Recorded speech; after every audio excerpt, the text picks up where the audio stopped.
บาดนี้จะเก่าคำวัวเยี่ยมหมันคาปิดเขามาพร้อมแดงพร้อมแดงแดงแดงขันเดียวพอปัดมาสวรรค์ฝ่าเทวดากับพระเกียงพบนั่งวัวพอปัดเกียงดึงน้ำมันอะไรใส่คิมดูท่าทางนี่กะดิ่งยิ้มแย้มหัวเจียมผู้บ่าวน้ำนั่งดังไปแซ่ลงกับกระส้มเที่ยวโหมาเที่ยวทำทางคุณนั่งเกียบจิ้มมาแล้วไม่เมียนเองนะ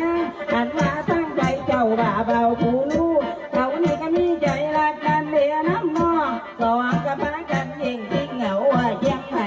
นั่นนาตะเทียนตะจอตาจอรอถาแต่งงานทั้งนี่พ่อแม่รักกันด้วยเยี่ยมปัญญาแม่นั่งสั่งผู้ลูกนะเพื่อนมั่งนี่ผู้ลูกเดี๋ยวไปเล่นมันนะก็ให้ดาเตนั่นนาเนี่ยพ่อนั่นละได้กินดีแม่ท่านแม่ละก็ให้จนคอยได้น้ำมามึงละเจ้าวันมาว่าเมียนพ่อมือเนี่ยก็ยังเห็นหรือบ่ฟังคำแม่ก้าวหนาวนั่นนาเพราะได้ห่มผ้า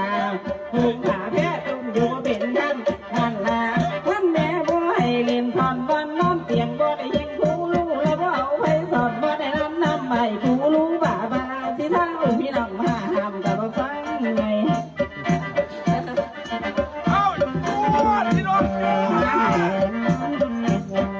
รับจอดอยู่ไง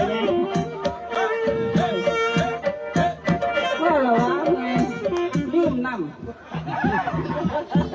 เอายี่แม่พ่อแล้วแต่ก็ว่าถึงจวดเด้รถขี่ก็จวดไปเล